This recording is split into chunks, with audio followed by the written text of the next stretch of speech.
Assalamu alaikum. In previous lecture, we have seen the example of digital clock creation, and in this lecture, I am going to explain the analog clock creation through graphics.h library. Okay so start करते हैं। सबसे पहले जैसे हमने previous example में किया था, time dot H की जो हेडर फाइल थी वो इंक्लूड करवाई थी एंड ग्राफिक्स डॉट एच की हेडर फाइल इंक्लूड करवाई थी। ठीक है, उसके बाद हमने जो बेसिक स्ट्रक्चर होता है वो बनाना है ग्राफिक्स के प्रोग्राम का। वो क्या होता है, हम सबसे पहले इंटीजर वेरिएबल लेते हैं, G D is equal to detect, ये ऑलरेडी मैं एक्सप्लेन कर चुकी हूँ पहले। एंड एक ग्राफिक्स मोड के लिए जीएम होता है। देन हम जो फंक्शन है इनिट ग्राफ का वो कॉल करते हैं। ठीक है, और इसमें हम 3 आर्गुमेंट्स पास करते हैं, ampersand G D, ampersand G M, and आपके पास पाथ जो कि यहाँ पे देने की ज़रूरत नहीं है, BGI फोल्डर का। ओके उसके बाद हमें ये करना है कि जैसे हमने प्रीवियस एग्जांपल में किया था कि हम टाइम टी का एक वेरिएबल बनाते हैं रॉ टाइम के नेम से। सबसे पहले हम यही काम करते हैं, टाइम टी, और इसमें हमारे पास क्या होता है, इसमें हमारे पास टाइम का फंक्शन जो है वो जो टाइम रिटर्न करता है वो स्टोर होगा। ठीक है, उसके बाद हमने कहा था कि हमारे पास एक स्ट्रक्चर होता है जो कि हम यहाँ पे यूज करेंगे, टीएम, और उसका हम पॉइंटर वेरिएबल बनाते हैं करंट टाइम के नेम से। ठीक है, करंट टाइम के नेम से हमने इसको डिक्लेयर कर दिया। ये सारे के सारे यूज होंगे आपका जो टाइम है उसको करंट टाइम और उसको आगे जो है इंक्रीमेंट के थ्रू डिस्प्ले करवाने के लिए, जैसे हमारे पास क्लॉक एग्जीक्यूट कर रही होती है टाइम को। ठीक है, जैसे प्रीवियस एग्जांपल में डिजिटल क्लॉक थी।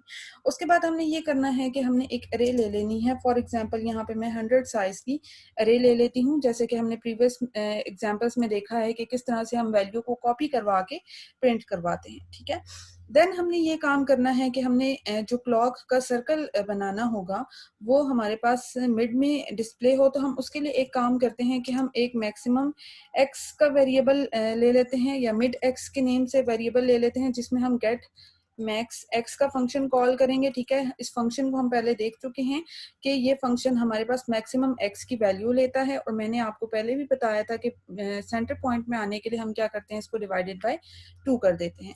इसी तरह से हम क्या करेंगे, एक मिड वाई का वेरिएबल ले लेंगे, इज इक्वल टू, उसको हम लिखेंगे get maximum Y function divided by 2। Okay, ये हमारे पास दो वेरिएबल्स हो गए जो कि हमें सेंटर पॉइंट देंगे सर्कल को ड्रॉ करने के लिए क्लॉक का। देन हम यहाँ पे क्या करेंगे, एक इंटीजर टाइप का वेरिएबल ले लेते हैं IMS, जो कि हमें किस टाइप की इंफॉर्मेशन देगा, हमें आवर्स मिनट्स और सेकंड्स वाली इंफॉर्मेशन इसके पास होगी। उसके बाद हमने ये करना होता है कि हम रॉ टाइम फंक्शन कॉल करते हैं इसके अंदर टाइम का। ठीक है, इसमें फिलहाल हम नल पास करते हैं आर्गुमेंट के तौर पे, और अब हमारे पास जो भी होगा वो रॉ टाइम के पास वैल्यू रिटर्न होके आ जाएगी। ठीक है, फिर हमने क्या करना है, अपना करंट टाइम लेना है। तो करंट टाइम में वेरिएबल पास होता है हमारे पास is equal to local time का हमने फंक्शन कॉल किया। ठीक है, और इसमें हम कॉल करते हैं, किसको पास करेंगे, एड्रेस पास करेंगे रॉ टाइम का। ठीक है, क्यों, क्योंकि ये जहाँ पे भी डिफाइन हुआ होगा इसमें पॉइंटर टाइप का वेरिएबल होगा, इसलिए हमने क्या किया, एम्परसेंट के साथ रॉ टाइम को पास कर दिया। अब जो भी वैल्यू रिटर्न होकर आएगी वो किसके पास आएगी, वो करंट टाइम के पास आएगी। ओके, उसके बाद हमने क्या करना है जी, हमने सबसे पहले सर्कल को ड्रॉ करना है क्लॉक का। तो हम सेट कलर कर लेते हैं, सेट कलर का फंक्शन कॉल किया, और हम कहते हैं हमारे पास जो क्लॉक है वो येलो कलर में उसका सर्कल डिस्प्ले हो जाए। ठीक है, देन हमने ऑब्वियसली सर्कल का फंक्शन कॉल करना होगा। सर्कल के फंक्शन में हमें पता है 3 आर्गुमेंट्स पास होते हैं, एक्स वाई और रेडियस। एक्स वाई हमारे पास क्या हो जाएगा, मिड एक्स, एंड जो हमने ऊपर फाइंड आउट किया है सेंटर पॉइंट के लिए मिड वाई, एंड उसका रेडियस, तो हमने रेडियस दे दिया 200। ठीक है, टर्मिनेट कर दिया इसको। उसके बाद हमारे पास क्या होगा जी, हमने ये करना है कि हमने सर्कल बनाने के बाद अपने जो नंबर्स हैं क्लॉक के वो भी डिस्प्ले करवाने हैं, बट उससे पहले हम बेसिक जो स्ट्रक्चर है उसको कंप्लीट कर देते हैं। गेट सी एच का फंक्शन यूज करते हैं, हमें पता है ये हम क्यों यूज कर रहे हैं, तब तक जब तक यूजर कोई एंटर नहीं कर देता की, तब तक हमारे पास आउटपुट डिस्प्ले होती जाएगी। और इसके बाद हम एक यूज करते हैं क्लोज ग्राफ का फंक्शन, तो ये भी हम कॉल कर देते हैं और इसको एग्जीक्यूट करके देखते हैं कि हमारे पास आउटपुट क्या आ रही है। यहाँ पे लोकल में एल मिस हो गया था, तो ये हम लिखते हैं, उसको एग्जीक्यूट करते हैं दोबारा। ये देखिए अब हमारे पास ये क्लॉक के लिए एक सर्कल बिल्कुल मिड में विंडो के बना हुआ आ गया है। ठीक है, अब हमारा ये काम है कि हमने इसमें अब ये देखिए हमारे पास एक सर्कल मिड में बना हुआ आ गया है। हमारा अब ये काम है कि हमने इसमें नंबर्स को डिस्प्ले करना है। वो कैसे करना है वो देखते हैं। ओके, अब हमारा काम ये है कि हमने क्लॉक में जो नंबर्स हैं उसको डिस्प्ले करवाना है। तो उसके लिए हम क्या करेंगे, यहाँ पे हम आउट टेक्स्ट एक्स वाई का फंक्शन यूज करेंगे। ठीक है, इसमें हमने तीन आर्गुमेंट्स पास करने होते हैं, एक्स वाई एंड आपका जो भी आपने नंबर देना है। आपने या कोई भी कैरेक्टर स्ट्रिंग अगर उसमें प्रिंट करवानी है तो हम वो देंगे। ठीक है, फॉर एग्जाम्पल यहाँ पे मैं देती हूँ, हमने यहाँ पे ऊपर दो पॉइंट्स लिए थे, mid X and mid Y. तो मैं अगर यहाँ पे लिखती हूँ mid X plus 95 and mid Y minus 165 and हमने यहाँ पे प्रिंट करवाना है 1।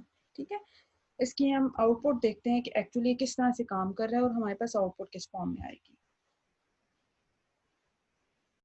ये देखिए हमारे पास आउटपुट इस तरह से आ रही है कि 1 हमारे पास यहाँ पे डिस्प्ले हो गया। अगर हमने 12 को लेना होगा तो 12 हम यहाँ पे डिस्प्ले करवाएंगे, 2 होगा तो वो 2 यहाँ पे डिस्प्ले होगा। और मिड पॉइंट जो था वो हमारे पास क्या था, mid X and mid Y था। ठीक है, जिसमें हमने गेट मैक्सिमम और एक्स और गेट मैक्सिमम वाई की वैल्यूज फाइंड आउट करने के बाद डिवाइडेड बाय 2 कर दिया था। तो मिड एक्स और मिड वाई हमारे पास इन पॉइंट्स को क्या कर रहे हैं, पॉइंट कर रहे हैं। उसके बाद मैंने कहा कि पहला पॉइंट जो मैंने 1 लिया है उसमें मैंने क्या किया, मिड एक्स में प्लस कर दिया 95। दैट मीन्स कि हम इस पॉइंट से प्लस 95 करके किसी इस पॉइंट तक पहुंच गए हैं। ठीक है, देन उसके बाद मैंने कहा कि मिड वाई में से 165 माइनस कर देते हैं। तो मिड वाई हमारे पास कौन सा पॉइंट था, ये था। उसमें से हमने 165 माइनस किया तो हमारे पास जो पॉइंट होगा वो ऊपर टॉप की तरफ जाएगा। ठीक है, क्योंकि नीचे की तरफ वाई जो है इंक्रीज हो रहा होता है और ऊपर की तरफ डिक्रीज हो रहा होता है। तो हम डिक्रीज करते करते 165 हमारा पॉइंट यहाँ पे बन रहा है। ठीक है, 165 वाई में से माइनस करने के बाद तो मेन पॉइंट हमारे पास क्या बन गया, ये वाला पॉइंट बन गया जहां पे हमारा क्या हो रहा है, 1 डिस्प्ले होकर आ रहा है। ठीक है, इसी तरह जब हमने 2 को डिस्प्ले करवाना होगा तो उसके लिए भी हमें क्या करना पड़ेगा, हम यूज मिड एक्स और मिड वाई को ही करेंगे, बट उसमें हमारी प्लेस थोड़ी नीचे की तरफ आ जाएगी। तो इसका मतलब है अगर मैं वहां पे लिखूंगी कि मिड एक्स में अगेन मैंने एक नंबर ऐड करना है, बट इस दफा मैंने पहले अगर 95 ऐड किया था तो मुझे कुछ ज्यादा नंबर का इंक्रीमेंट करना पड़ेगा ताकि मैं थोड़ा और इस तरफ राइट साइड पे आ सकूं। ठीक है, इसी तरह जब हम मिड वाई में से डिक्रीज करेंगे कोई वैल्यू तो वो हमारे पास जो फर्स्ट 1 के लिए डिक्रीज हुई थी वैल्यू उससे कम होगी। ठीक है, क्योंकि हमने ज्यादा टॉप पे नहीं जाना, हमने सिर्फ इस नंबर तक जाना है। तो मैं अगर कहूँ कि मिड वाई में से 95 में माइनस करूँ तो मेरे पास 2 डिस्प्ले हो जाए, तो 2 को यहाँ पे किसी पॉइंट पे आ रहा होगा। ठीक है, तो इसी तरह जब हमने 3 डिस्प्ले करवाना होगा तो उसके लिए हमें पता है कि ये हमारा कौन सा एक्सिस बन रहा है, मिड एक्स मिड वाई के अकॉर्डिंग ये सेंटर पॉइंट जो है ये वाला हमारा एक्सिस बन रहा है, जिसपे हमारी वाई की वैल्यू क्या होती है, 0 होती है, अगर आपको मैथ्स के रूल्स याद हो। ठीक है, और वाई एक्सिस पे हमारे पास एक्स की वैल्यू क्या होती है, वो 0 होती है। ठीक है, तो इसका मतलब है यहाँ पे जो 3 हमने डिस्प्ले करवाना होगा उसके लिए वाई 0 लेंगे और एक्स की वैल्यू में, मिड एक्स की वैल्यू में कोई नंबर ऐड करवाएंगे तो हमारे पास जो 3 होगा वो यहाँ पे डिस्प्ले होकर आ जाएगा। अब ये नंबर्स किस तरह से ऐड करने हैं, माइनस करने हैं, ये आप क्या करेंगे, खुद से एज्यूम करके देखेंगे तो आपको समझ आ जाएगी कि किस तरह से हमने वैल्यूज लेनी है। मे बी फर्स्ट टाइम जब मैं एग्जीक्यूट करूँ तो मेरी आउटपुट सही ना आए तो मुझे अगेन कोई वैल्यू माइनस या प्लस करनी पड़ेगी, जिसके थ्रू मैं जो फुल क्लॉक है उसमें नंबर्स को डिस्प्ले करवा सकती हूँ। ठीक है, तो इसी तरह हम आउट टेक्स्ट एक्स वाई का फंक्शन कॉपी करते हैं और उसमें थोड़े से चेंजेस करते जाएंगे। ठीक है, कितने टाइम्स ये मैंने कॉपी करना है, ये मैंने कॉपी करना है 12 टाइम्स, क्योंकि हमारे पास क्लॉक में नंबर्स कितने होते हैं, 12 होते हैं। ठीक है, तो ये इस तरह से हम कॉपी करते जाएंगे। कितनी दफा हो गया, 1 2 3 4 5 6 7 8 9 10 11 12। सबसे पहले हम क्या करते हैं, अपने नंबर्स को चेंज कर देते हैं। सेकंड टाइम मेरे पास 2 होना चाहिए, देन 3 होना चाहिए, देन 4 5 6 7 8 9 10 11 एंड 12। ठीक हो गया। अब हमने यहाँ पे वैल्यूज चेंज करनी है। 2 के लिए हमारे पास होना चाहिए 165 ऐड, और यहाँ से माइनस हमारे पास कोई स्मॉल नंबर माइनस तो होना चाहिए, क्योंकि हमने ज़्यादा टॉप पे नहीं जाना, तो वो हम कहते हैं 95, ठीक है। और 3 का मैंने आपको बताया था कि हमारे पास क्या होगा, जो y एक्सिस होगा, y की वैल्यू यहाँ पे 0 होगी, तो हम सिंपल 0 दे देते हैं, तो यहाँ पे हम दे देते हैं 190, ठीक है। ये आप रैंडम वैल्यूज लेकर जब प्रिंट करवाएंगे तो आपको समझ आ जाएगी कि किस तरह से हमने ये नंबर्स लेने हैं। देन हमने 4 को करवाना है, तो अगेन देखें अब हमारे पास रिपीटेशन होगी। 3 के बाद हमने 165 का गैप लिया था, तो यहाँ पे भी 165 होगा, ठीक है। और यहाँ पे जो हमने 4 के लिए y की वैल्यू लेनी है वो हमारे पास उसी तरह से ऊपर -95 हो रहा था, यहाँ पे +95 हो जाएगा। ओके, इसी तरह से हमने आगे नंबर्स को क्या करवाते जाना है, ऐड और माइनस करवाते जाना है। अब 5 के लिए हमारे पास क्या हो जाएगा, +95 उसी तरह से, और यहाँ पे हमारे पास हो जाएगा +165। क्यों, क्योंकि अब हम क्लॉक के नीचे वाली जो है तरफ आ रहे हैं, मूव कर रहे हैं, ठीक है। इसी तरह हमारे पास जो 6 के लिए नंबर होगा वो क्या होगा, 6 अगेन हमारे पास किस फॉर्म में आ रहा होता है, 6 हमारे पास आ रहा होता है, ये मेरे पास अगर क्लॉक है, और मैं इसमें आपको बता देती हूँ कि किस तरह से हमारे पास जो नंबर्स हैं वो आ रहे हैं।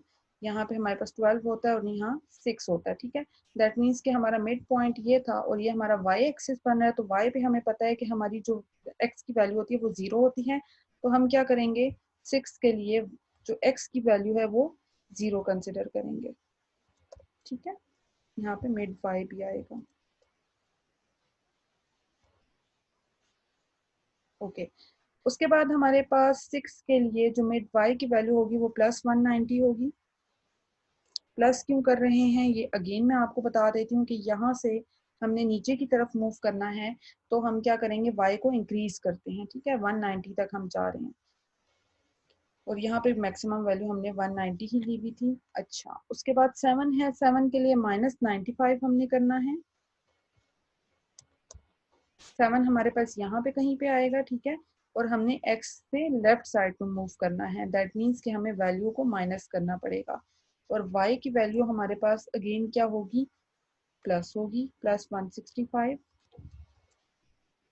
8 के लिए हमारे पास -165 x होगा, और +95। आप नंबर्स देख सकते हैं कि ऑलमोस्ट वही रिपीट हो रहे हैं, क्योंकि हमारे पास आमने सामने जो भी नंबर्स होंगे उनका हमारे पास सीक्वेंस सेम ही चल रहा होगा, ठीक है। 9 के लिए हमारे पास -190 होगा, एंड 9 हमारे पास यहाँ पे होता है, तो यहाँ पे x एक्सिस है और x पे हमारे पास y की वैल्यू 0 होती है,